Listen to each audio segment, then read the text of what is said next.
afternoon, everyone, and welcome to Politico's event on sustainable packaging. My name is Eline Schaart. I'm a sustainability reporter at Politico, and I will be moderating today's session. We use packaging in almost every aspect of our daily life, when it comes to transport or food packaging, and also let's not forget that it is essential as a marketing tool for brands. But we use more and more packaging in our daily life, and that's putting a burden on our environment and on the resources that we use. That's why the European Commission has set the ambitious goal of making sure that all packaging is recyclable and reusable by 2030. But we still have a long road to go. According to a recent report that's looking at global efforts, so far 64% of packaging is recyclable, while only 2% is reusable. And that also doesn't mean that all these items are actually being recycled. So that means that packaging needs to change from the way it's designed, transported, sorted, collected, and recycled. Today, we will talk about all these challenges and what is next. Before I introduce our panelists, I would like to thank our partner, the Alliance for Beverage Cartons and the Environment, for making this virtual event possible and for all our viewers online. Although it's an online event, we want to make it as interactive as possible. So you can participate by tweeting about it at Politico Events and also ask questions via slide.do using the hashtag packagingEU for both of those platforms. If you're following us from the website, Slido is embedded, so you can also ask all your questions there. And if you're following us from Facebook or Twitter, go to slide.do from your computer or phone and use the hashtag packagingEU to ask your questions. If you want to test it, you can already log in now, and you should be able to see a poll that's being presented by our partner, ACE. The question there is, what must be in place to ensure that beverage cartons are collected and recycled properly across the EU? Now, before we get started, here's a word from Annick Carpentier, the Director General from ACE, and our partner for this event. Also, don't forget to put in your answers on the poll while Ms. Carpentier will do her opening remarks. Thank you, Eline. And first of all, I'd like to welcome and thank you all for joining today's debate. A special thank to our panelists and to Politico for organizing the event. Indeed, I'm the Director General of ACE. ACE represents beverage carton in Europe, and our members are Elopak, SIG Combibloc, Tetrapek, and their liquid packaging board suppliers, Billerud-Kuznets and Stora Enso. Today's debate is extremely timely as there's an overall call for a change in the way we produce and we consume, while addressing the growing concerns of climate change and health and safety, and we all know what that means today. Packaging is part of our daily life, as you said, Hélène. Our way of living has, however, changed over the last decades, quicker, more active, more women working, and all of this has led to a change in the way we consume, but also to more packaging. Packaging is essential. It allows to protect foods and beverages and allows their safe use and transport, avoiding germs dissemination or food wastage. Some even allow long life shelf. And yet some of the packaging put on the market may not meet the low carbon or sustainability expectations today. What about tomorrow then? The beverage carton you use on your table are recyclable and recycle at scale. In 2019, on average in Europe, 51% of the beverage carton put on the market were recycled. That's an ongoing, growing trend over the many years. And we are convinced that the recycling rate for beverage carton will continue to increase thanks to the mandatory collection, separate collection of all packaging as mandated by the Packaging and Packaging Waste Directive, but also thanks to the industry's commitment. And speaking about which, we really call on a mandatory collection target for beverage carton to support the increased recycling rate. Beverage carton are also made predominantly from renewable and sustainably sourced materials. With all these, beverage carton are a safe, circular and sustainable packaging solution with the lowest carbon footprint in their category of milk and juice, as demonstrated by LCA studies. I use the opportunity to say that we strongly believe that legislation should be based on science, including life cycle assessment, and not on pure political decisions. Climate change is this generation, but also the next generation's main challenge. And we are very much convinced that packaging can and should play a role in mitigating climate change. I hope that the panelists can take away from today's statements and debate the fact that renewables, including beverage carton, are key to unlock the circular economy. And with this, I suggest we look at the results of the poll to see what our audience has responded. Do we see the results of the poll? Yes, we do. So we can see that 46% believe that an improved design of the collection infrastructure systems is the first step to recycling. And 34% believe that national mandatory collection targets are needed to foster recycling. I can only agree with that in the sense that, as a matter of fact, collection is the precondition to recycling. And we need to be consistent and forward-looking by establishing such collection targets and by ensuring that the member states' infrastructure is in place to help industry innovate, but also in terms of design, but also make sure that the used beverage cartons are collected. Okay, Eileen, with this, I think I can hand the floor back to you. Great. Thank you so much for joining us today, Annick. Before we go on to the discussion, I would like to remind everyone that you can ask questions on Twitter with the hashtag packagingEU, as well as on slide.do. We also have a second poll presented by ACE, and we will look at the results at the end of this event. The question is, what does sustainable packaging by 2030 look like? So now over to the panelists. I'm joined today by Florica Fink-Hoyer. She is the Director General of the European Commission's Department for the Environment. And we're very happy to have Florica here as she joined the Environment Department only in September. Jan Huytema, Dutch MEP from Renew Europe. And he's also the rapporteur of the European Parliament on the new Circular Economy Action Plan report. Then we have Jane Munke. She is the Managing Director of the Food Packaging Forum, which is an NGO that provides independent and science-based information on chemicals in all packaging and their impacts on health. And then last but not least, Heike Schiefler, the Vice President of Sustainability, Europe and Central Asia of Tetrapek. So, Florica, I would like to start with you. Because the European Commission has not that long ago launched a new Circular Economy Action Plan, in which it identifies packaging as one of the priority areas.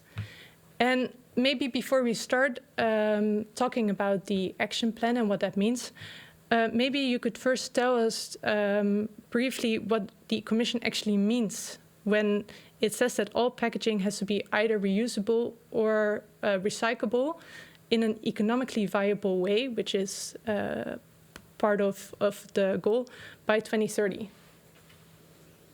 Okay, actually it's something pretty straightforward. I would even say it's common sense. You have three things to look at. One is to get rid of unnecessary packaging and to promote reusable package. I think that's pretty straightforward. Then even if you have recyclable packaging, you have to make sure that it is also viable to recycle it. So the cost must be right, the market must be there, and it must not be so too complex in the composition. So basically, the second thing is to reduce the complexity of packaging. I just saw that on the poll, it was everything about collection infrastructure. That comes, but it's only the third element, because you would have to look at, do we have a viable market for secondary raw materials? Because if you want to reduce packaging and recycle packaging, you also have then to look at the downstream and the upstream. And then upstream means design. And I think that circularity, really the right design and eliminating toxic substances. And then you have the classics, which is collection, better sorting, and recycling. So 3 things, basically. All right, great. So that are sort of the goals of where the European Commission wants to go to. And I know that a lot of these proposals are still being discussed at the moment, but could you maybe highlight some of the proposals that the European Commission is considering in order to get to the goals you've just outlined? Yes, because it will not come overnight because it is a strategy until 2030. Okay, it's a decade, but still you need to go step by step because you have to get the market, the consumers, and the industry with you. But we have to amend the current legislation, so it will be very much also on essential requirements. What do you mean by that? We need to probably go for mandating that all packages must be reusable or recyclable, and that might mean also prohibiting access to the market of packaging that can only be used for or used afterwards in landfill or in incineration. So where you don't have that recyclability, not the circularity element. Another one important step will be the extended producer responsibility scheme in order to incentivize going to recyclable packages. We do need to have a definition. I do know we don't have that yet of what is recyclable and what is reusable package. And it must be measurable and must be enforceable. So we have to really think hard of that. And we will do so also with industry. And then we have to be material neutral because we have to go for something which also allows room for innovation and development. That's basically the steps we will have to look at. Okay, great. I think those were all very interesting, and I'm sure we will discuss some of those initiatives that you mentioned further in detail. But maybe first, Jan, you are, as I said, in charge of drafting the Parliament's Circular Economy Action Plan Own Initiatives report. That's a mouthful. And packaging is also mentioned in the report. Maybe good to say that it isn't finalized yet. There's a vote planned on December 7th. But could you maybe already say something about what the Parliament is expected to say on packaging and on the Commission's plans? So maybe good to update. The vote will be in January. It's postponed. And why? Because there were 1,000 amendments tabled. So this it seems that this topic is very much of interest among our colleagues. And I think that's also good because circular economy is absolutely a key point for our future economy as a European Union and also in reaching the Green Deal targets. So I think it is really important that we have a lot of emphasis on this topic. For the Parliament, it's indeed important just what the Commission is already saying. So that, for example, at the beginning, you really have to see how we can prevent waste and maybe indeed try to use as less as possible packaging materials. Then second, indeed, we are focusing a lot on the design out of waste. We say that overall of circular products, 80% of the product's environmental impact is determined in the design phase. So a lot can be done there. And indeed, what the Commission is saying, the complexity is a huge issue. You sometimes see indeed packaging with multi-layers. It's very difficult then to recycle them. So we emphasize on that and indeed asking for mandatory targets on recyclability and also the content of recycled material. Then we see, if we speak of, for example, a lot to businesses, they say we can do a lot more already than we're doing now, but we indeed are hampered by 2 main barriers. The Commissioner was saying that as well. That's competition between secondary raw materials and virgin materials. The example of the low oil prices are very clear, but also indeed availability of secondary raw materials and then safe and high quality products. So we are emphasizing there then as well that we should somehow have some sort of a track and trace and indeed a good collection and separation system that we know what kind of secondary materials are there, and that we try to keep them in the loop as much as possible, and maybe even think a little bit further, that maybe also in some cases the producer can be somehow be the ownership of some of the materials, for example, in PET bottles.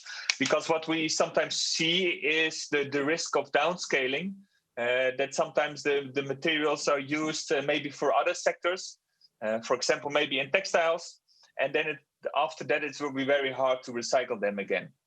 So that is a point of concern. And then last but not least, indeed, during the collection and separation, we emphasize a lot about new innovations, how to recycle. So mechanical recycling, that is quite the status quo now, but we are very much looking for enhanced recycling, like chemical recycling, maybe biological recycling. I think a lot of emphasis should be given to new innovations in that sense as well, to really try to close the loop on packaging. Thank you.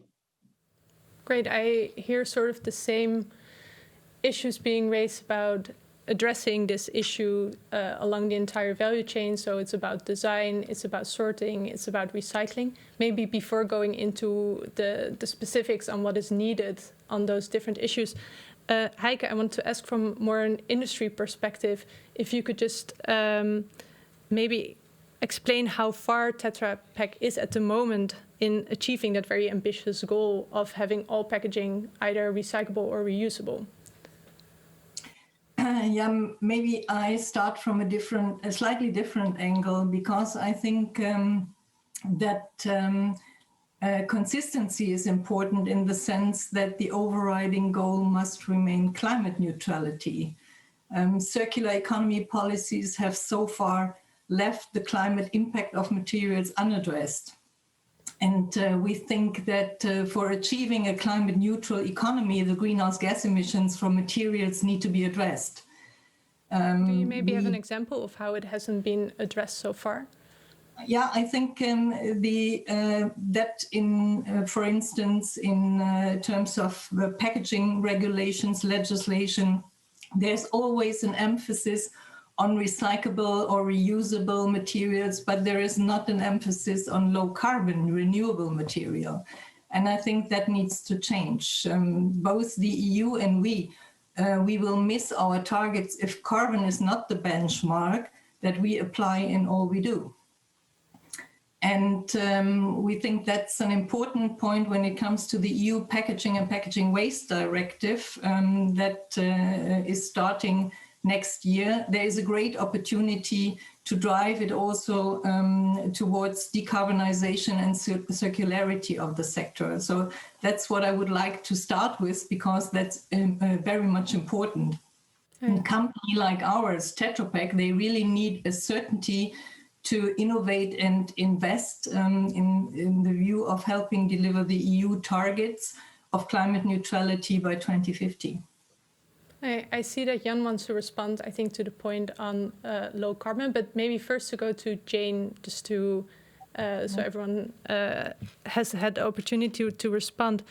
Do you maybe want to say something about, or let me rephrase, do you think that the moment that there is this big gap between the EU ambition and where we are at the moment, do you think that the proposals outlined by the Commission are enough in order to get there?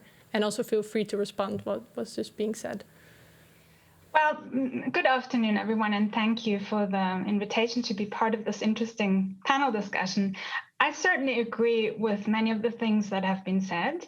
Importantly to me, I think that reducing packaging waste, you can take it from different angles. I think one point that hasn't been mentioned yet is to maybe step a little bit back and think about how do we actually produce and consume foods. And it was said by Annick in the introduction that food packaging has enabled a disruption in the lifestyles, which is certainly true. But I do think there's also value in looking at that whole economic ecosystem as well. And I focus on food packaging. Of course, other types of packaging also are important here, but I think food packaging is the most widely used type of packaging. So I think there's another opportunity to actually go a little bit beyond just looking at packaging, because, what is sustainable packaging actually? Packaging has the function to preserve food, right? That's one of the many functions that packaging has today. It has to function in complex supply chains. It's used for marketing purpose, provide information to consumers, and so on. But preserving food is the most important part. Food production is about 1/3 of our society, our human society's environmental impact.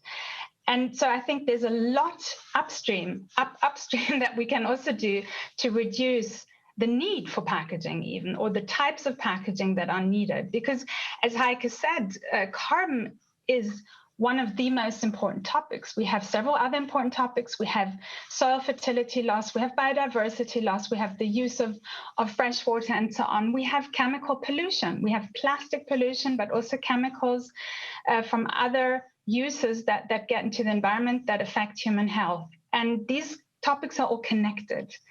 And so I think the biggest mistake we could make is to simplify too much. We need to be comfortable with the complexity of the issue, and then, of course, work on robust solutions. And in my opinion, there's not going to be one-size-fits-all solution. So different products will have different needs, and there will be different packaging solutions for different products. And so I think that is something that hasn't been said yet so far. But of course, I fully agree it has to be safe. We need to work on chemicals that migrate. We need to work on the issue of chemicals that are absorbed into packaging materials that then get into the cycle. And we also have to address the fact that already now, today, we know that there are hazardous chemicals in food packaging that migrate into food and most likely affect human health. So a lot of different topics there to look at. Yeah, great. Thank you, Jane. I think it's indeed true that we shouldn't oversimplify, and there are a lot of different packaging choices and materials, and they all have a different kind of impact and function. But Jan, you wanted to respond to what Heike said, so go ahead. Well, that was mainly it, that there is no one-size-fits-all solution, no silver bullet, that you really have to look to the overall life cycle of the products and measure them with different indicators on environmental impact and indeed climate neutral abilities. But for example, what do you take into account? Not, of course, you should not only look to recyclability or reusability, but if, for example, a product has a very climate neutral aspect in the production of a very carbon low futuristics in the production, but it cannot be recycled. If you compare that to maybe a product that can be recycled infinitively, but has a higher CO2 print in the production, what is better? So that question should always be raised, of course, and I think a life cycle analysis is important in that sense. So there is indeed no silver bullet, and take the whole life cycle of the product into account. Okay, thank you. Great point. Maybe I want to move to one of the issues that has been. Oh, sorry, Florica, do you still want to respond to Jan? Yes, okay. I'm very sorry to take the floor. I put it on the chat, but I don't know whether you could see that, because I think it is a bit dangerous if we were to say CO2 reduction and circularity would be conflicting with each other. And I think I can't, leave that in the room without at least reacting. Of course, my predecessors all reacted, also Jan in particular. But when we look at packaging, we also have to look at the littering effect of the also toxicity effect. We have to look at packaging that creates benefits on multiple fronts, right? Environmental degradation, biodiversity loss reduction, but also CO2 mitigation and adaptation. So it is much more complex. And I think it would be dangerous to now say it's one or the other. And if I might say, in the Green Deal, we don't make this one or the other. On the other hand, we rather say it has to be achieved on both fronts. What is a green target is often also a CO2 reduction target, and other way around. So it's much more complex. I'm sorry, just wanted to come in. I think that's a great point. I just want to give Heike maybe the opportunity to, again, respond to that before we move on. Thank you very much, Eileen. Absolutely true. We should not compromise on any of these requirements, because we think that it is possible to combine low carbon circular economy in the sense that we have reusability, recyclability, and low carbon all included. So it's not to say we only focus on carbon. We also want to focus and not compromising on recyclability. That's absolutely clear. All right, great. And last, Jane again. Yeah, I just want to go back to a point that Jan, I think, said. When we focus on increasing the content of recycled materials in food packaging, I think one of the points that really hasn't been discussed sufficiently there is how do we actually manage the hazardous chemicals that could be present in these recycled materials. We know, for example, paper and board, right now they're not collected separately, whether they're food packaging or non-food packaging, so newspapers, magazines, and so on, and food packaging all goes into the same recycling stream. And there we actually have a big challenge with mineral oil-based printing inks, which are not food grade, which contain known carcinogenic chemicals. And they then kind of end up in the pulp when the paper is recycled. And in the last decade, there have been several studies showing this, that these chemicals migrate at very high levels, milligram per kilogram levels, into food. And so my point here is just blindly proclaiming we need more recycled content terrifies me. I think we have to do this very carefully and very consciously of the trade-offs that come with that. So I'd like to see the political position evolve in this direction much more, to look at, okay, what's good for the environment? How do we reduce resource consumption, energy use, carbon footprint, but also what does it mean for human health? Because chemicals migrate from food packaging into food, and people ingest them with their food. And it has to be very carefully managed. I think it's very interesting to hear that, as everyone emphasizes, it's very complex. It's not enough just to look at the recyclability. We must also look at the hazardous chemicals that may end up then in packaging, but the low carbon or the carbon footprint, but then also the effect of the packaging when it comes to littering and its effect when it's no longer in use. Maybe I want to use 2 questions that came from Slido that are about recycling. And I think, Florika, you're best fit to answer these first.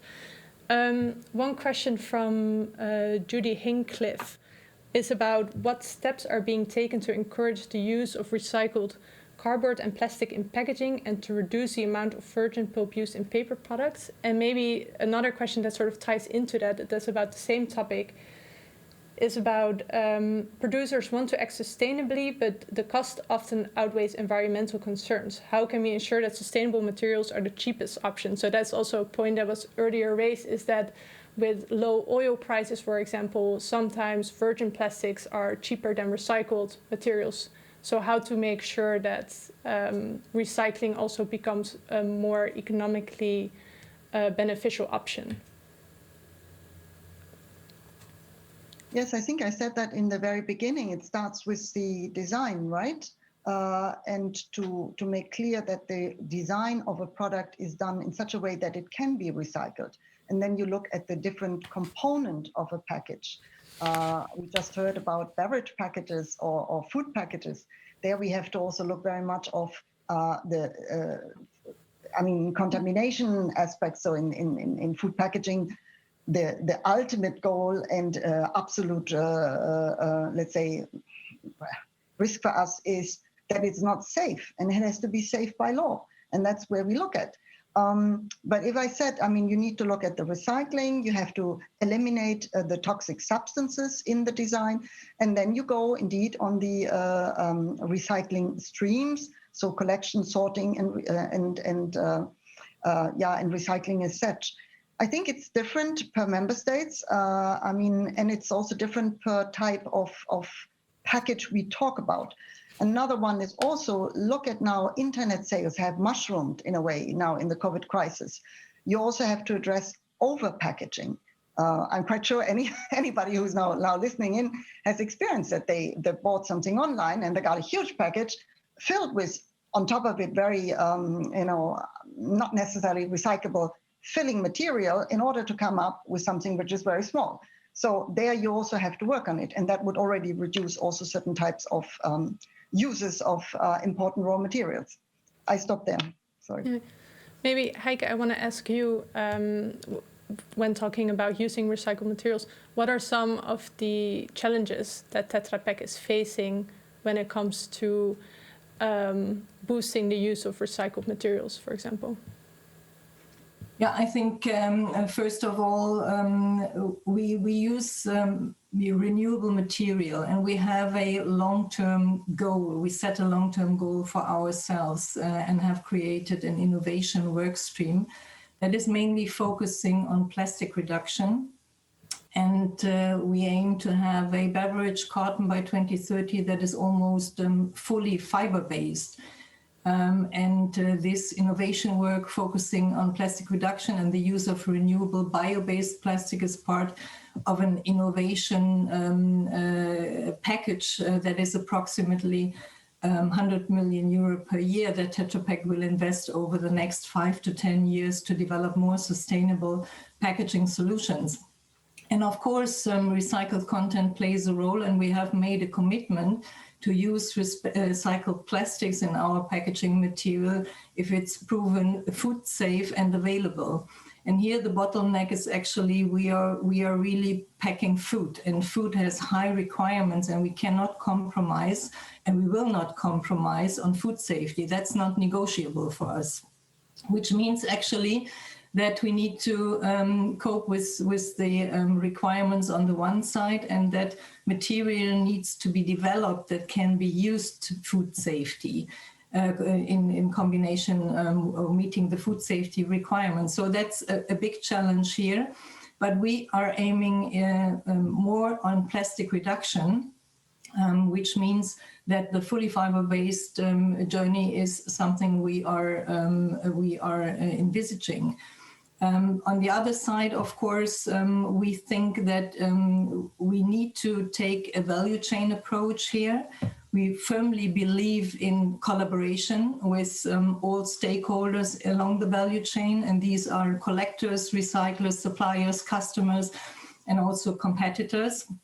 On the one side, to boost recycling rates, but also to work on our journey towards a low carbon packaging material. So that's something we need to take into consideration. Food safety is our basic, which we need to meet, and material is not available as it is desired to be. And where it is available, we see that also end market applications are not so easy really to open up for this material. So because there are a lot of there's a lot of hesitation. We heard Jane talking about migration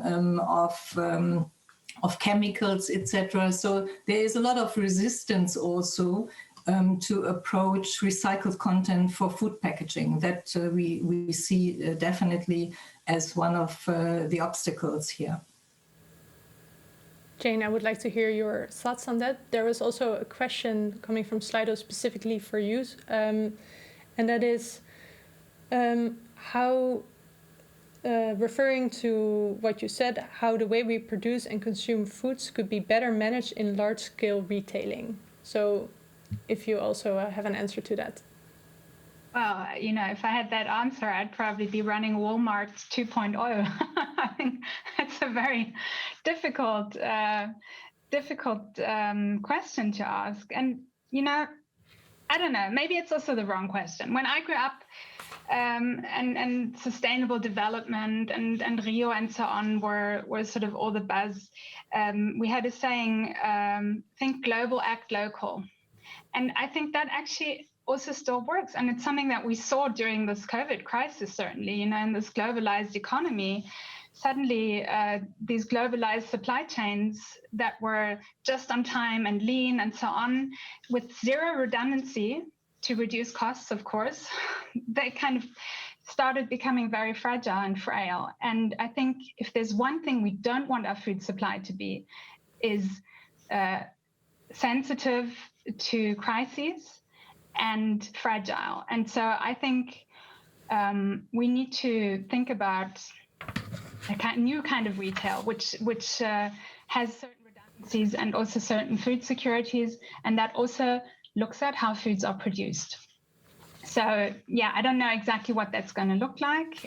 Of course, the unpopular thing would be to say we're all going to have to take a cut in terms of convenience. I don't know if that's going to be the case. The other question you were asking, Aline, if I still have time to respond to that. Yes. In terms of the recycling and food contact, and it's exactly as Heike was saying. I mean, I brought up the word, it terrifies me when we talk about, let's ramp up recycled content in food packaging. I think there are materials that are suitable for recycling, and yes, we should have them in a closed loop. They're good to use in a circular economy for direct food contact. And these materials are the materials that are more inert. So on the one hand, they actually have, in certain cases, less migration, but on the other hand, you can reuse or recycle them in such a way that you can make sure you get rid of many, if not all, chemical impurities, maybe with some exemptions. And there's a concept of material permanency. So these materials are the metals. Of course, I want to point out that metals often, when they're in food contact, have an inside synthetic plastic type coating. But when you remelt the metals, you basically burn that off, and you can remelt them. And glass also is a permanent material in that sense. The other materials, plastic and paper, are in that sense non-permanent materials, because when you recycle them, you have a degradation of the material properties, at least with mechanical recycling. So the structure-giving, the form-giving properties of the chemical components, they change with mechanical recycling, which means you always have to blend in virgin material when you do mechanical recycling. But what these materials also have is they're prone to absorb chemicals. So they're kind of like sponges in a way. And so depending on where your packaging before it goes into recycling is stored, what people put in it, and so on, they can absorb chemicals from the environment, from the food, maybe flavors and so on, but also, on purpose, purposely misused packaging with non-food grade chemicals inside. So that's why I'm very concerned about this. I think, of course, we have to recycle all materials, we have to reduce resource consumption and so on, but maybe the goal shouldn't be to have everything go back into food contact, just as a thought. Great, thank you.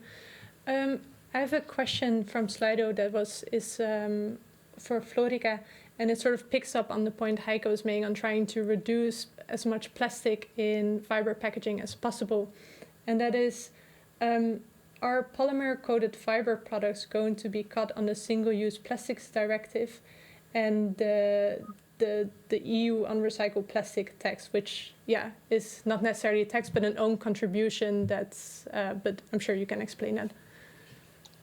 I think they're two different things, and let me first come perhaps on the issue of biodegradable plastic in food packaging. I think we all agree here that food packaging needs to have has a safety as the imperative. That is for sure. At the same time, we also have to see that our food packaging legislation is a rather old one, and it's based on a linear production system at the time when it was conceived. So I'm quite sure that now we have also, circularity elements which we would have to take in. Why not, obviously, lowering the safety standard? On the contrary. But that brings me then to bio-based plastics, which were already mentioned as a very important contribution. Yes, they are, and we certainly recognize, and we do recognize that they have a huge effect in reducing CO2 that's emissions, so that's very good. And they have also perhaps a lower toxicity, and so on and so on. So we are recognizing that. At the same time, we are also seeing that there are alternatives emerging, and that also, as I kept saying in the other response, we not only look at that product, we also look at does it end up as littering in wherever place. In particular, with plastics, we were looking initially at the oceans, but it's not only oceans. So when you look, you also have alternatives. I mean, alternatives on which we might have good hopes coming from fish waste or algae waste. So we will have to see this innovation part, and this development part should not be forgotten. Now, the issue of the levy, this is, of course, in a way, a very great issue, because it demonstrates that even in own resources, in the architecture of our financial architecture in the European Union, which then generates all the funds and everything, including for research, we are now looking also at green solutions. And one is to say, we look at how much a member state is not recycling plastic, but what is the percentage of plastic ending up in landfill and in, let's say, incineration. And that part will be levied, if you want, such as a normal GDP percentage would be. So this is an incentive to member states to go into recycling and to reduce, either reduce it or to go into recycling. And of course, if you say, you might say, well, in the end, you might not get the levy out. That's another story. But I mean, the objective is very clear. And that's a very positive story now. And it's a very fundamental change in our optic, in our approach, and it's a very long-term approach, and it's an incentivizing approach. If I may say so, you could also look at VAT schemes on certain products using, for instance, more raw materials or not. So these are other possibilities. And maybe just to repeat the first part of that question, which you didn't answer, is about the single-use plastic directive and the guidelines that are now being drafted in order for countries to know how to implement the rules. The question was whether polymer-coated fiber products will be included in those guidelines. So will they be targeted by restrictions? Well, we are still working on the guidelines, and you know that we have a lot of conversations and good feedback also from the industry. But we will look not only at the end product, but we also look like whether or not in reaching that end product, there was a chemical process involved. And that we would not like to see. And therefore, all products that would perhaps in the end be positive and natural polymers or whatever, but it will go through a chemical process, it will not necessarily be tolerated. But that's, I think, the idea what we will have in mind when coming out with the guidelines. And when do you expect to come out with the guidelines? Beginning of next year, probably. Right. Earlier. I also want to talk a bit about the COVID-19 pandemic and the role it has, or the impact it has on the packaging sector. There's been a clear increase in the use of packaging when it comes, for example, to a surge in online sales, but as well as an increase in the use of single-use packaging for hygiene reasons. And maybe, Heike, I want to start with you from an industry perspective. If you have noticed any changes, for example, in demand, and whether you think that the virus has sort of changed the need for single-use packaging. Yeah, I think what we can see, and here I would like to refer to our consumer study that we did recently. It's called the Tetrapek Index, and we do that. We conduct it every year. So one of the results was that in COVID times, 68% of consumers agree that food safety is a major concern for the society. And they feel a kind of being in a dilemma to balance their concerns around food safety and food security and their worries about the environment. So definitely food safety is a number one issue, a topic for consumers today.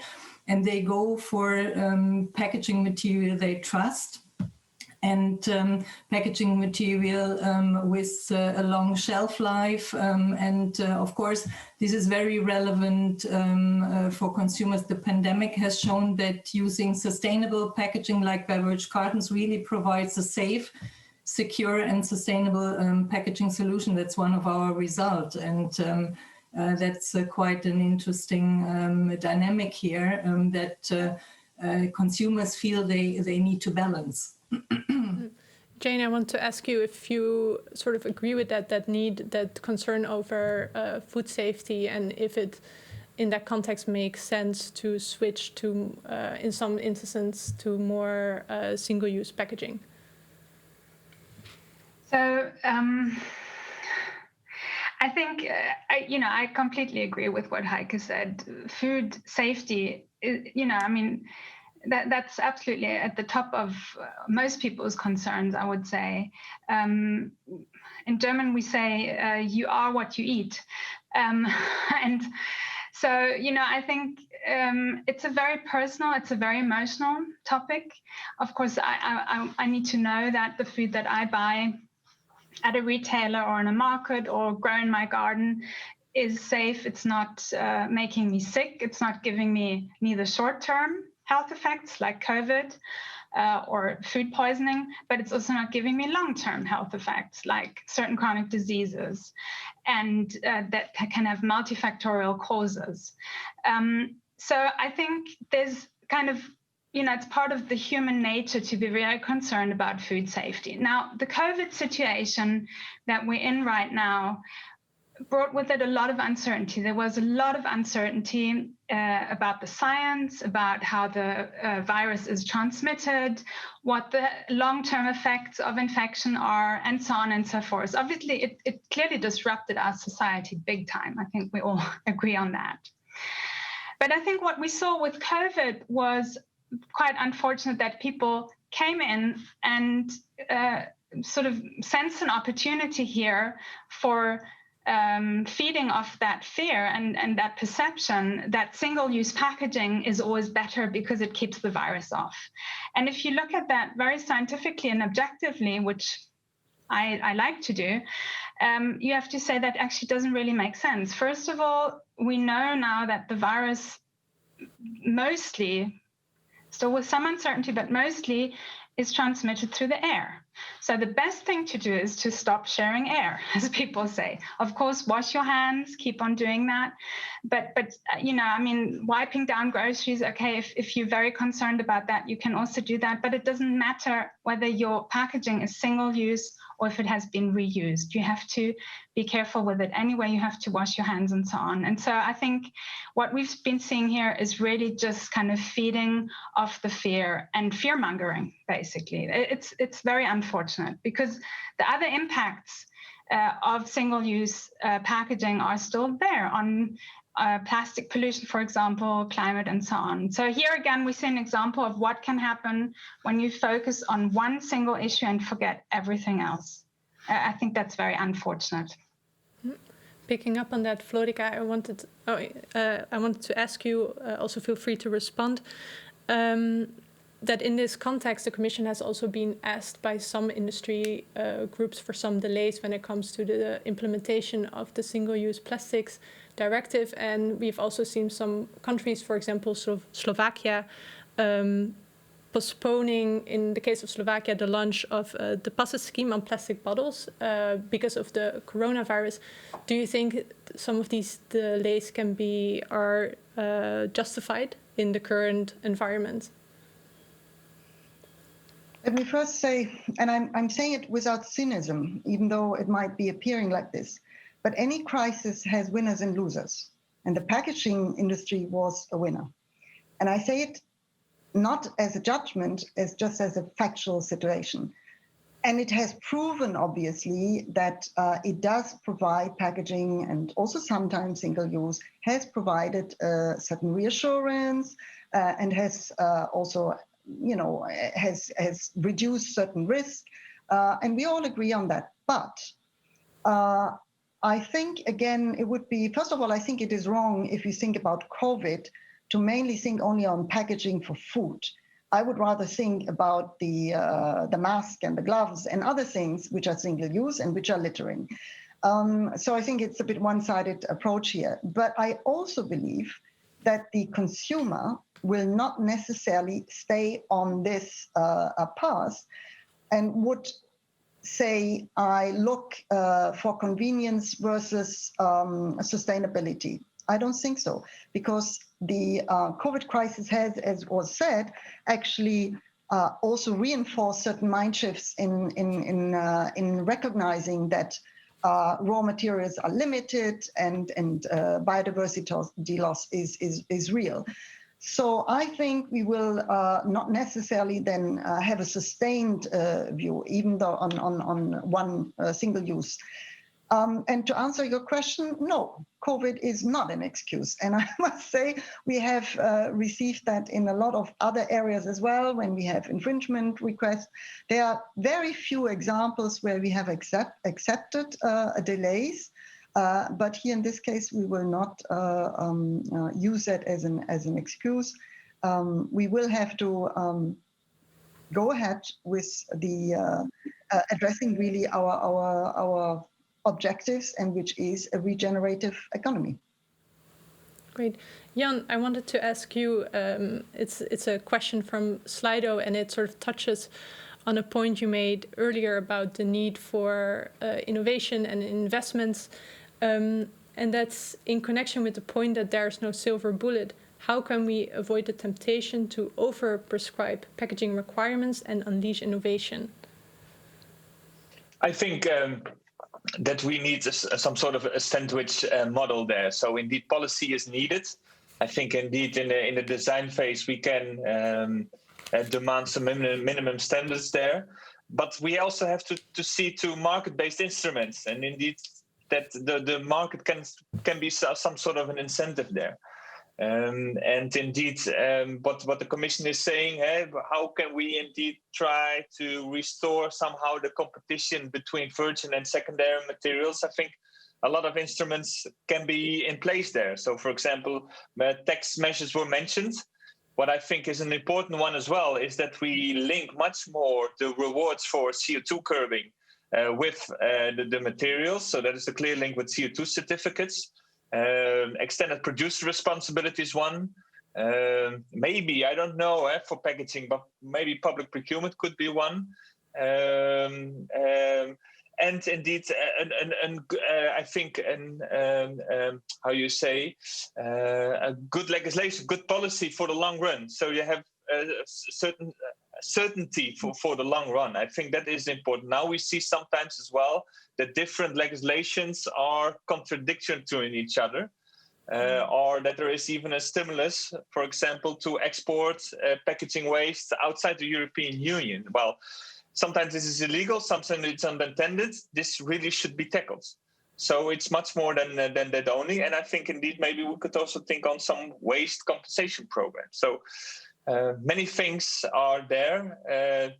Try to see it not as a challenge, but really as an opportunity that the market is asking for this. Yeah. I'm conscious of the time, so unless anyone wants to respond to the point that Jan made, I would like to move on to the last question. All right. So I would like to ask all the panelists if they could give the Commission sort of one final recommendation in moving forward. What would it be? And then a question to you, Florica, is, so you can already start thinking about it, is what have you learned from this discussion and what do you think you will use? And maybe if you could also say the first thing that we can expect to see on packaging coming from the Commission. Jan, let's start with you. I think one thing that I learned here again is that that there is not a silver bullet. There is a lot of thinking going on. I think also with new innovations, we can see to try to come forward with new solutions. So new innovations in the design phase, but also indeed innovations in trying to close the loop once we have secondary raw materials. I think that is one of a few things that I hear back again in this panel that I will certainly take into account in our report in the European Parliament. Great. Jane. Yeah, well, it's very tempting to give recommendations. I think, I've said it a couple of times now. I think it's tempting to focus on one favorite pet topic, whether it's plastic pollution or carbon footprint or fostering innovation. I think the challenge will be to integrate all of these in a smart way, and importantly, to ensure that the current use of known hazardous chemicals in packaging, food packaging, but also other types of packaging, needs to be addressed. And ideally, that would happen hand in hand with other sort of waste-focused targets for packaging in Europe. So that's what I would like to see. Get rid of hazardous chemicals in food packaging, but also in other types of packaging that can be littered. Florica mentioned the gloves and the masks and so on, which is not packaging, but still single-use plastic. That would be a nice way forward for me. Heike, what would you recommend to the Commission? Yeah, from a beverage carton industry's perspective, I think it would be desirable to really put renewable content on par with recycled content, really to pursue the low carbon circular economy approach much stronger and put emphasis on carbon. And then, of course, when I refer back to the first poll that we had today, collection is an important part of driving recycling rates up. And collection is a cost because it's not really self-sustaining. So you need to really put money on the table to drive collection increase further.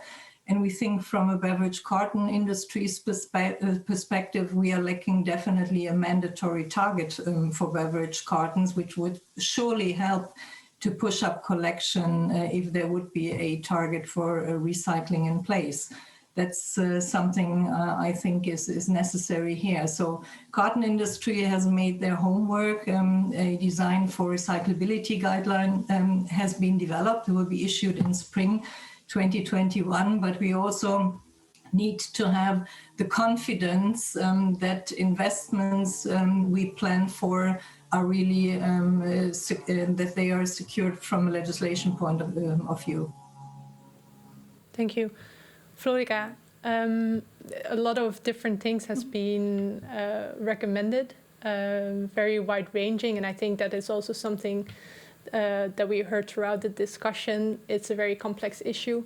What have you learned from today's discussion, and what will you be using going forward?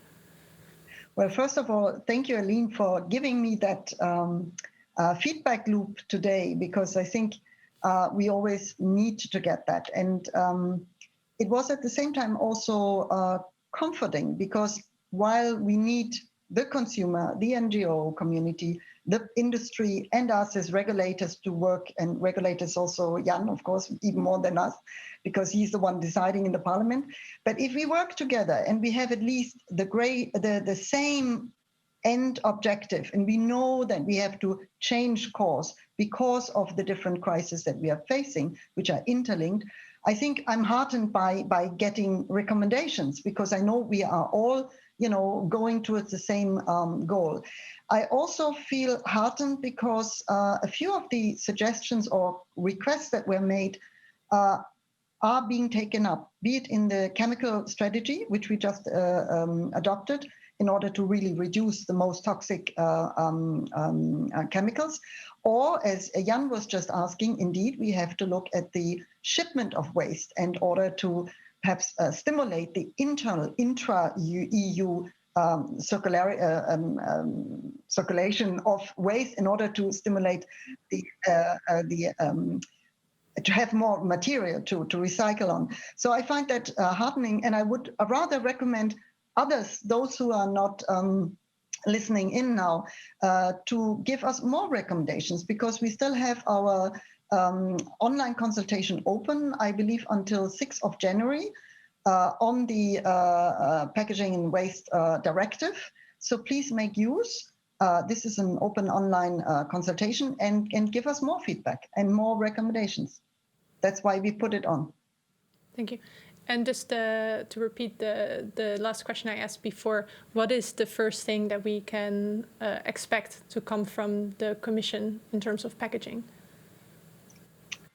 I mean, we have a series, and probably one is what you just is linked to plastics, probably, and guidelines. That's probably one of the first, and marking. Mm-hmm. Okay, great. Well, I'm definitely looking forward to hear more about those two issues. Wrapping up, I think it's fair to say that everyone agrees that a high level of ambition is really necessary. And in order to reach the goals that have been set both by the regulators but also by industry itself, it's necessary to have interventions along the entire value chain, from the design to the way it's transported to the collection and sorting and recycling. But in the end, there is no one solution. The solution has to take all the different materials, all the different functions into account. Otherwise, we risk oversimplifying. And I think that's something that I've definitely learned again, is that sometimes, that the issue is often much more complex than it might seem. I would now like to look at the results of the second poll. The question was, what does sustainable packaging by 2030 look like? And a majority, 55%, said that means that it can be fully recycled. And then 27% says it has climate positive attributes. So that sort of also plays into the discussion we had about the difference, or maybe the similarities, between circularity and carbon footprint of materials. I would like to thank Florica, Jan, Jane, and Heike for being on the panel today. Also, thank you to the audience for following along online and sending a lot of interesting questions. There were a lot more that, unfortunately, I couldn't address now to the panel because there were so many. I would like to thank our partner, the Alliance for Beverage Cartons and the Environment, for making the event possible. Please feel free to send any feedback you might have to events@politico.eu. And also make sure to keep an eye on the future events we have. Next week is going to be our Sustainability Summit with a lot of interesting panels, also on the circular economy, also on packaging. So check for future events, politico.eu/events/future events. Thank you.